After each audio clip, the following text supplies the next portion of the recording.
Hello students, आप लोगों को आज भी बिल्कुल नया टॉपिक बताया जाएगा।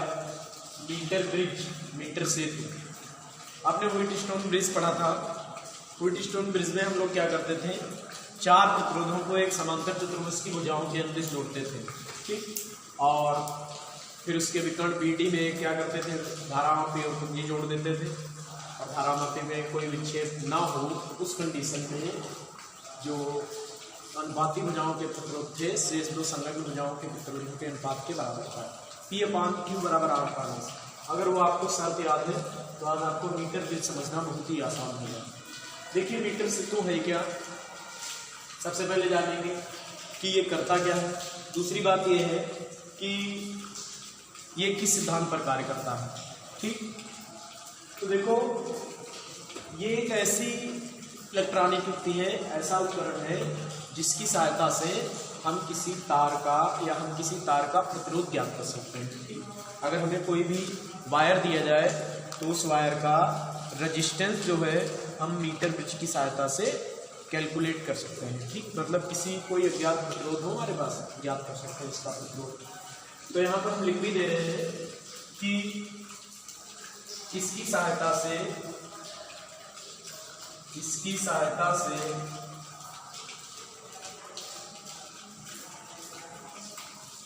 तार का प्रतिरोध ज्ञात किया जा सकता है। किसी तार का प्रतिरोध ज्ञात किया जा सकता है, ठीक है।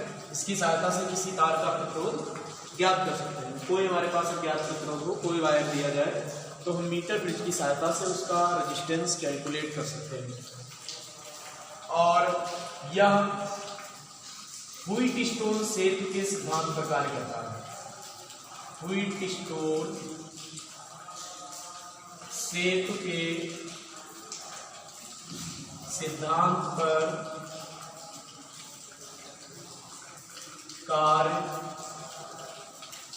करता है, ठीक है। इसकी सहायता से किसी तार का प्रतिरोध ज्ञात किया जा सकता है, कोई अज्ञात प्रतिरोध नहीं।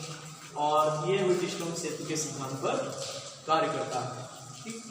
सबसे पहले आते हैं इसके उपकरण पे। इसमें होता क्या क्या है, नाम जैसा कि है मीटर सेतु, मीटर का भी यहाँ पर अर्थ है। देखिए इसमें जो है 1 मीटर लंबा तार AB होता है, ठीक। 1 मीटर लंबा एक वायर होता है जो हमने ये दिखाया हुआ है AB। ये 1 मीटर लंबा तार है, ठीक। और इसकी लंबाई 1 मीटर, ये ध्यान रखना, यहां से ली गई है इस जगह से। इस जगह से देखो, हमने इसके किनारे से बिल्कुल नहीं बनाया हुआ है, इस जगह तक 1 मीटर लंबे का मतलब हो गया 100 सेंटीमीटर। इसमें 100 सेंटीमीटर लंबा एक तार होगा। कभी कभी आपको बताएंगे जब 100 सेंटीमीटर लंबा तार नहीं होगा तब इसकी क्या परिपथ की रहेगी, वो भी बताएंगे। इसमें एक 1 मीटर लंबा तार AB है, ठीक, जो एक लकड़ी का तख्ता जैसा होता है और उस तख्ते पर 2 पिनों की सहायता से या 2 पेंचों की सहायता से कसा होता है, ठीक। इसमें एक 1 मीटर लंबा तार लकड़ी के तख्ते पर 2 पेंचों की सहायता से कसा होता है, ठीक। और तार के सिरे से एक यहाँ पर बैटरी लगा सकते हैं या सेल लगा सकते हैं, कुंजी जोड़ देते हैं, इस प्रकार का इधर एक परिपथ जैसा बन जाता है, ठीक। अच्छा, अब थोड़ा ऊपर की ओर चलते हैं। इधर तो तार हो गया, बैटरी हो गई, कुंजी हो गई। ऊपर की ओर हमारे पास ये L जैसी आकृति की एक चीज लगी हुई है। ये L आकार की कॉपर की पत्ती है, ठीक। L आकार की कॉपर की पत्ती, ये भी लकड़ी के बोर्ड पर पेंच की सहायता से कसी हुई होगी। एक यहाँ पर पेंच लगा है, एक यहाँ पर जहाँ पर हमने तार को कसा हुआ है। देखो, कॉपर की पत्तियां लेने से ये रहता है कि परिपथ में जो संयोजन, ये संयोजन भी है भाई, जब भी कोई करंट अगर चलता है तो इनकी सहायता से चलता है। कॉपर है चालक है, उनका कॉपर का रेजिस्टेंस कम होता है, इसीलिए हम लोग यहाँ पर संयोजकों के रूप में कॉपर का यूज कर लेते हैं। तो 2 L आकार की पत्तियां होती है। पहली पत्ती से तार का सिरा A कसा होता है, दूसरी पत्ती से तार का सिरा B कसा होता है, ठीक। इस प्रकार से 2 पत्तियां होती। फिर क्या करते हैं, इन दोनों पत्तियों के बीच में एक सीधी पत्ती, तीसरी पत्ती होती है, ये भी कॉपर की है, ठीक, इसमें इस प्रकार से 3 पेच लगे हुए हैं, एक ये पेच, एक ये पेच, एक ये पेच, ठीक, 3 पेच लगे हुए हैं। और जो ये बीच वाला पेच है इससे एक गैल्वेनोमीटर जुड़ा है, ठीक। गैल्वेनोमीटर संट युक्त है। देखो संट क्या होता है, संट एक न्यूनतम प्रतिरोध होता है, छोटा सा प्रतिरोध, तो संट युक्त एक धारामापी होता है। और इस धारामापी को हम यहाँ पर एक जॉकी से जोड़ देते हैं। जॉकी का मतलब कुंजी है एक प्रकार की। जॉकी का मतलब जैसे तार आपने लिया और तार को आगे से छील दें, थोड़ा सा ऐसे मोड़ दें, ठीक, जॉकी ऐसे इस तरह से जॉकी बना देते हैं। तो ये एक जॉकी है जो हम तार AB के विभिन्न बिंदुओं पर स्पर्श करा सकते हैं, ठीक। ये तो बात आपकी है कि हमने यहाँ पर L दिखाया हुआ है या यहाँ पर 100 - L दिखाया हुआ है, ये बात की बात है। इतना ध्यान रखना है कि इतनी लंबाई 100 सेंटीमीटर है, ठीक। फिर जो पहली पत्ती L आकार की है और सीधी पत्ती के बीच में एक यहाँ पर जोड़ देते हैं रेजिस्टेंस बॉक्स, ठीक, प्रतिरोध बॉक्स। प्रतिरोध बॉक्स बताते क्या होता है। प्रतिरोध बॉक्स एक डिब्बा जैसा होता है, उसमें उसको जो हम परिपथ में लगा देते हैं और उसमें कई सारे प्लग होते हैं। आप जिस प्लग को बाहर खींचोगे उतने में उनका प्रतिरोध परिपथ में प्रभावी हो जाएगा। जैसे यहाँ पर हमने जो बनाया हुआ है, ये जो डॉट डॉट के निशान लगाए हैं ये प्लग को प्रदर्शित कर रहे हैं जैसे, और उन सभी प्लगों पर लिखा होता है कि ये 2 ओम का है, 4 ओम का है, 1 ओम का है, ये 2 ओम का है। और जिस प्लग को आप बाहर करेंगे उतने ओम का प्रतिरोध परिपथ में आ जाएगा। जैसे मान लीजिए आपने 8 ओम का बाहर किया, 8 प्रतिरोध आ गया। 1 ओम का बाहर किया, प्लग हटा दिया तो 1 ओम ऊपर आ जाएगा, ठीक। अब प्लग लगा दोगे तो हो जाएगा। तो कोई भी प्लग इसमें से निकाल सकते हैं जैसा प्रतिरोध हमें यहाँ पर लाना है। फिर दूसरी L आकार की पत्ती और सीधी पत्ती के बीच जिस तार का हमें प्रतिरोध निकालना है, ठीक, उस अज्ञात प्रतिरोध को इस सीधी पत्ती और L आकार की पत्ती के बीच में इस प्रकार से जोड़ देते हैं। ये आपका पूरा तार इस प्रकार से जुड़ा हुआ है।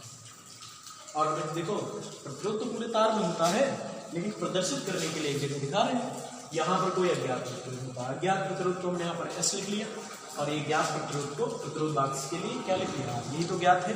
क्योंकि हम जैसे प्लग निकाले 2 ओम का तो 2 ओम ज्ञात है, 4 ओम का प्लग निकाले तो 4 ओम ज्ञात है, ठीक। तो यहाँ पर ये ज्ञात प्रतिरोध, ये अज्ञात प्रतिरोध हो गया। अच्छा, इसके बाद ये जो संट युक्त यहाँ पर धारामापी लगी है उससे आगे हमने जॉकी को जोड़ा है और जॉकी को हमने क्या किया है, तार AB के सिरे बिंदु C पर स्पर्श कराया है। और एक मुख्य बात समझ लीजिए कि जॉकी को हम कई जगह स्पर्श करा सकते हैं, लेकिन जॉकी को तार AB पर इधर उधर खिसकाकर हम एक ऐसा पॉइंट प्राप्त करते हैं कि जिस पॉइंट पर धारामापी में कोई धारा ना प्रवाहित हो। जैसे व्हिटस्टोन ब्रिज में था वैसे ये बना, ठीक, जैसे वैसे बना, जैसे इतने भाग का प्रतिरोध हम P मान लें, इतने भाग का Q मान लें, ये R हो गया, ये समझ गया, वैसे बना। धारामापी में कोई धारा ना हो, धारा नीचे से गई लेकिन वो आपकी धारामापी में नहीं प्रवाहित। तो क्या करेंगे कि बिंदु C पर जब हम जॉकी को स्पर्श कराएंगे तो धारामापी में कोई करंट नहीं, मतलब धारामापी में कोई विक्षेप नहीं।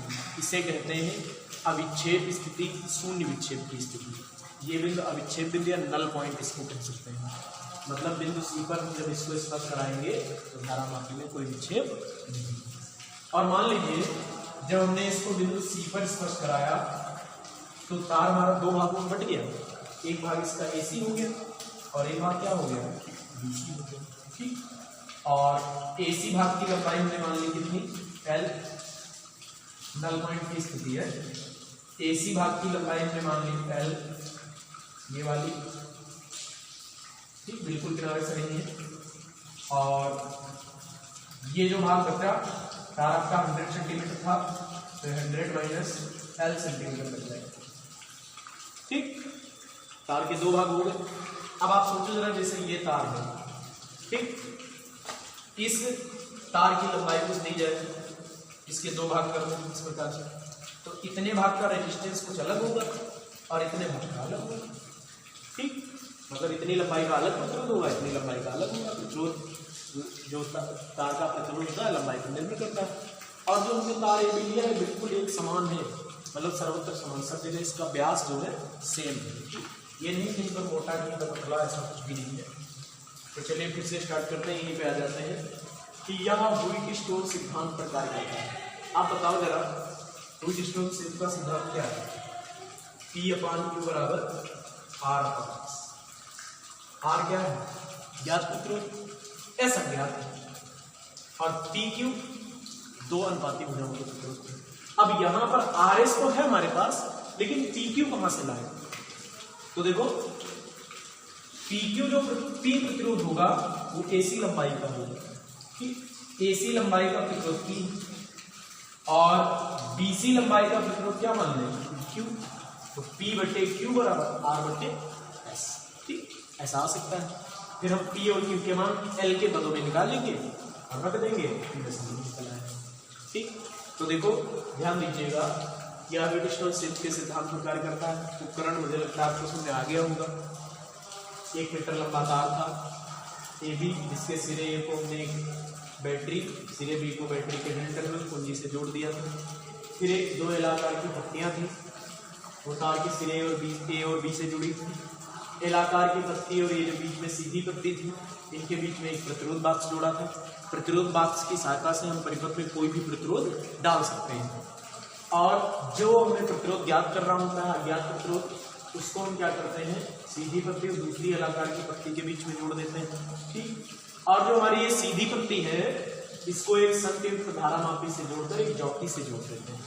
जॉकी को तार AB के किसी भी बिंदु पर स्पर्श कराया जा सकता है। ठीक, इसके बाद लिखेंगे यहाँ पे कि जब जॉकी को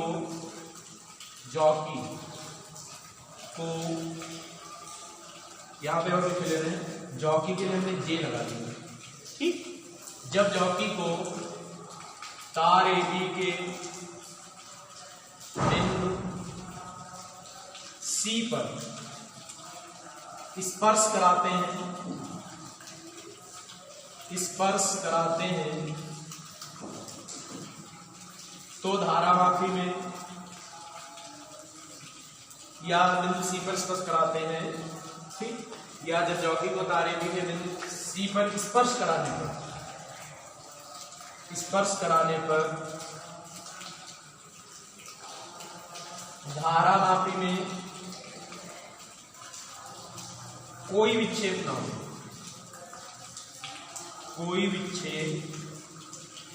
हो,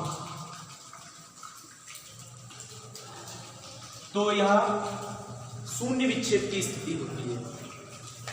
धारामापी में कोई विक्षेप ना हो तो इसे अविक्षेप स्थिति कहते हैं।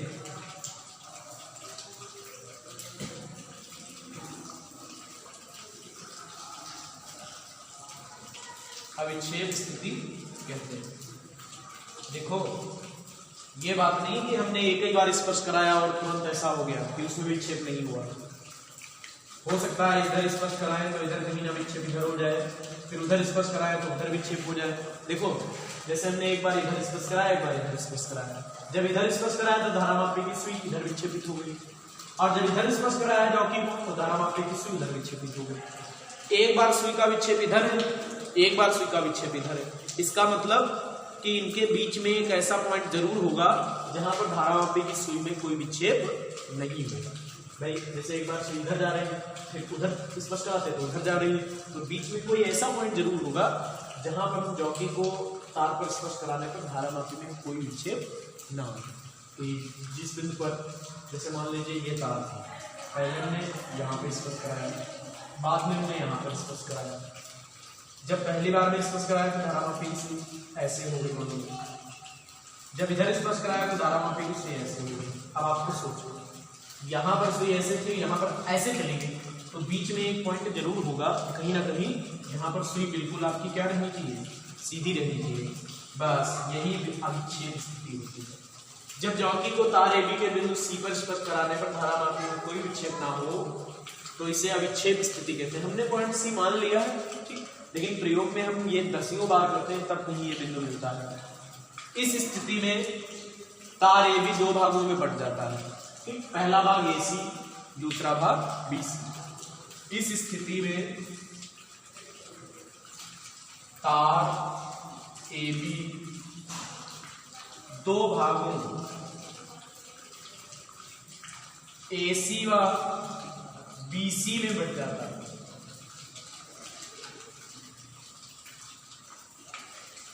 ठीक, अब बिल्कुल ये वैसे बन रहा है ब्रिज जैसा। L ये सॉरी इतने भाग का प्रतिरोध P, इतने भाग का Q, ये ज्ञात प्रतिरोध R, अज्ञात प्रतिरोध S। तो देखो पहले निकालेंगे AC भाग का प्रतिरोध। AC भाग का प्रतिरोध बताओ क्या आएगा? P माना है आपने, और याद करो जरा प्रतिरोध के लिए सूत्र R बराबर रोएल अपान ए था कि नहीं? R बराबर रोएल अपान ए प्रतिरोध का फार्मूला था, जहां रो तार का विशिष्ट प्रतिरोध था, L तार की लंबाई थी, A परिच्छेद क्षेत्रफल था। अब अगर हम यहां के लिए लिखें कि AC भाग का प्रतिरोध, तो AC भाग की लंबाई कितनी है? L, परिच्छेद क्षेत्रफल मान लो A है, तो AC भाग की लंबाई L, परिच्छेद क्षेत्रफल A हो गया, और मान लो विशिष्ट प्रतिरोध कितना है? रो। देखो ये रो बना है, तो रोएल अपान ए। AC भाग का प्रतिरोध P बराबर हो गया रोएल अपान ए। फिर लिखेंगे रोएल अपान ए, फिर लिखेंगे BC भाग का प्रतिरोध, BC भाग का प्रतिरोध Q बराबर, ध्यान दो विशिष्ट प्रतिरोध तार उसी पदार्थ का है, तो विशिष्ट प्रतिरोध तो वही रहेगा, मतलब रो ही रहेगा। अब आप बताओ लंबाई कितनी है इस बार? लंबाई कितनी है? लंबाई है 100 माइनस है कि नहीं, और अपान में क्या आएगा? A। ठीक, AC भाग का प्रतिरोध हो गया, BC भाग का प्रतिरोध हो गया। AC भाग का प्रतिरोध हुआ रोएल अपान ए, और BC भाग का प्रतिरोध हुआ क्या? रो 100 माइनस L अपान में A। ठीक, धारा मापी में कोई विक्षेप ना हो, मतलब शून्य विक्षेप की स्थिति में लिखेंगे, शून्य विक्षेप की स्थिति में या अविक्षेप स्थिति में। बताइए अविक्षेप स्थिति में आप लोग जरा याद करो, अविक्षेप स्थिति में क्या सूत्र पढ़ा था? P अपान Q बराबर R अपान S। ये तो ब्रिज की शर्त थी, P अपान Q बराबर R अपान S। कब अविक्षेप? कब? किसमें? धारा मापी। अविक्षेप हमने कैसे प्राप्त किया? जॉकी को तार AB के विभिन्न बिंदुओं पर स्पर्श कराती है। ठीक, और विभिन्न बिंदुओं पर स्पर्श कराने पर एक पॉइंट C ऐसा मिलता है कि जहां पर धारा मापी में कोई विक्षेप नहीं होता है। P का मान कितना है? P का मान है रो L अपान ए बटे Q का मान कितना है? रो 100 माइनस L अपान में क्या है? A इक्वल टू क्या आएगा?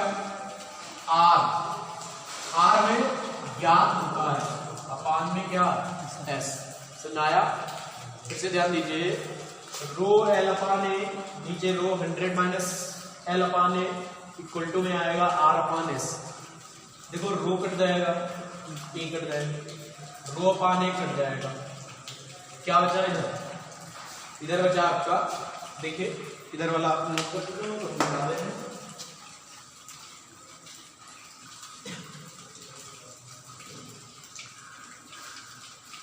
देखिए ध्यान देना, ऊपर बचा L, नीचे बचा 100 माइनस L इक्वल टू क्या आएगा? R upon S। ठीक, R क्या है? फिर से समझ लो, R प्रतिरोध बाक्स में से निकाला गया कोई उचित प्रतिरोध है। ठीक, जैसे हमने प्रतिरोध बाक्स से 4 ओम निकाला तो 4 ओम निकाला, तो जब न्यूमेरिकल क्वेश्चन हल करोगे तो R का मान दिया होगा। ठीक, कोई दिक्कत नहीं इसमें। R अपान S, अज्ञात कौन है? S, तो हम S निकाल लें। S बराबर क्या आ जाएगा? S बराबर आ जाएगा आपका 100 माइनस L अपान L इंटू में R। ये अज्ञात प्रतिरोध का मीटर से फार्मूला निकल रहा है, अज्ञात प्रतिरोध।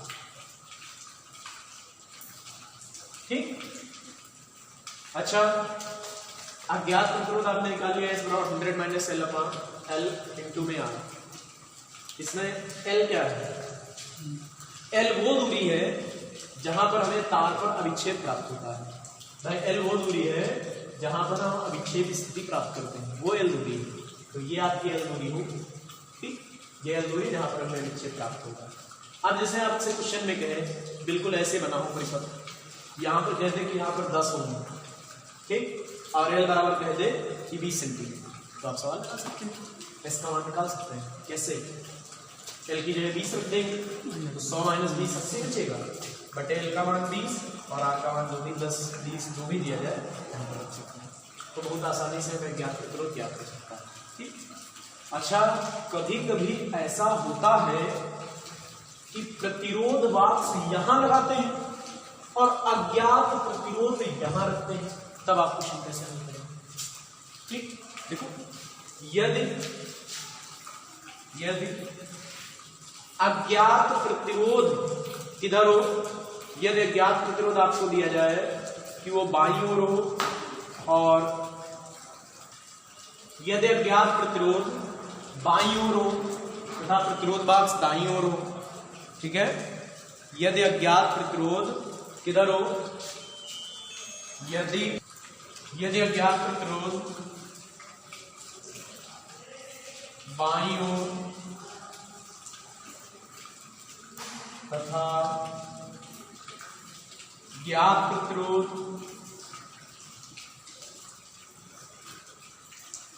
दाईं ओर तो देखो पलट जाएगा ना, इधर S आ जाए, इधर R, तो इधर S बटे R आएगा, इधर S बटे R, ठीक, S बटे R आएगा तो S का मान क्या निकलेगा? तो S बराबर होगा L बटे 100 माइनस L इंटू में कैपिटल, उल्टा हो जाएगा ना।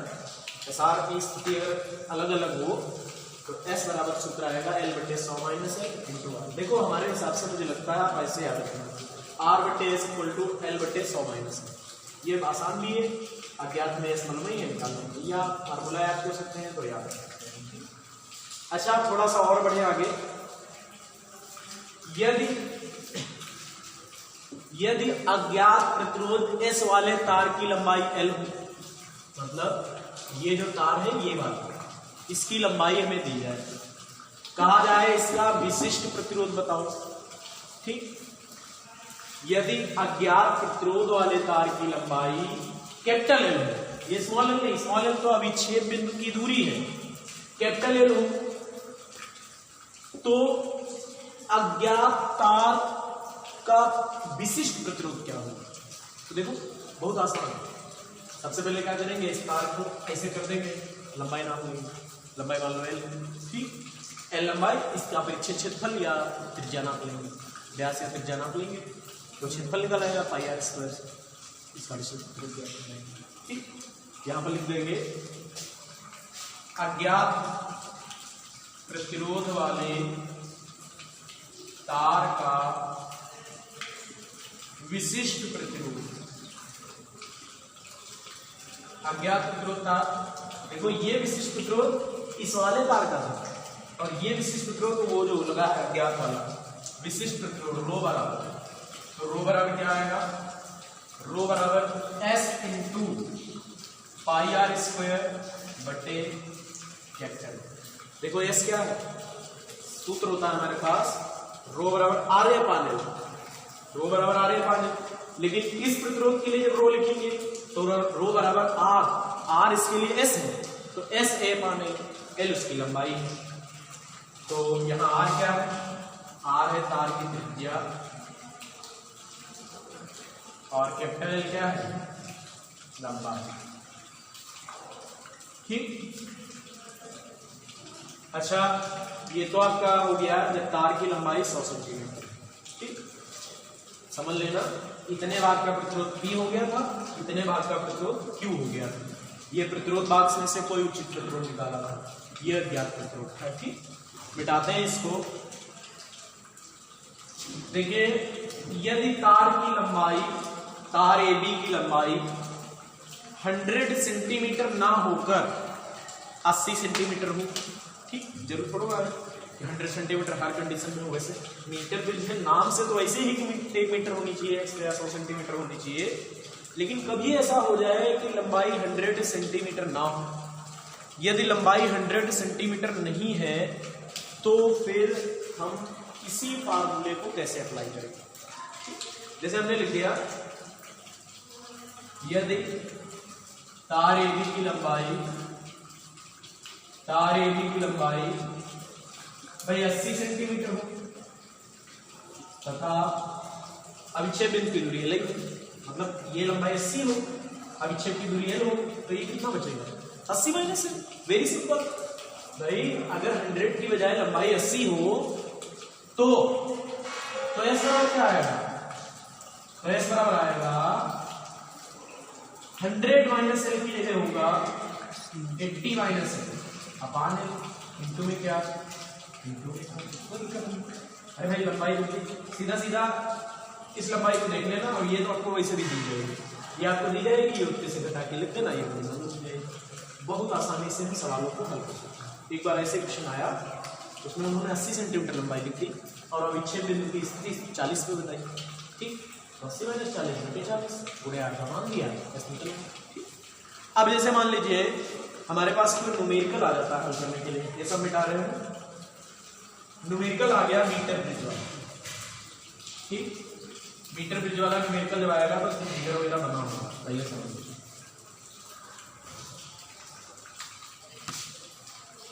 देखिए प्रतिरोध बात जहां यहां पे इन्होंने लगाया, कहने लगे ये 20 ओम लगाया, ठीक, अब अविच्छेद बिंदु हमें मिला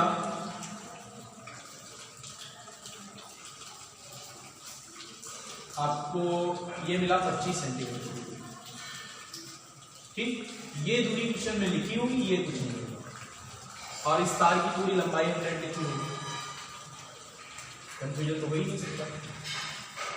ये अज्ञात प्रतिरोध में ज्ञात करना, क्वेश्चन मान लो 1, समझ लो बस क्वेश्चन हल करने का तरीका कि एक हमें मीटर ब्रिज दिया गया है जिसमें अज्ञात प्रतिरोध ज्ञात करना है, उसके तार AB की लंबाई 100 सेंटीमीटर है और अविच्छेद बिंदु की दूरी सिरे से 25 सेंटीमीटर है, ठीक, और इधर क्या लिखा हुआ है कि प्रतिरोध बॉक्स में से 20 ओम प्रतिरोध लगाया गया है, या ये लिखा हुआ है अज्ञात प्रतिरोध का मान ज्ञात करना। क्या सूत्र है हमारे पास? S बराबर 100 माइनस L बटे L इंटू में क्या? अब इसमें आप देखो L का मान कितना है? 25, L का मान 25 दिया है, L बराबर 25 सेंटीमीटर, R का मान दिया है 20 ओम, रख दें क्या तो निकल आएगा 100 माइनस 25 बटे 25 गुणे 20, 75 आया ऊपर, नीचे 25 गुणे 20, 25 दिया 75, 20 दिया 60, ठीक।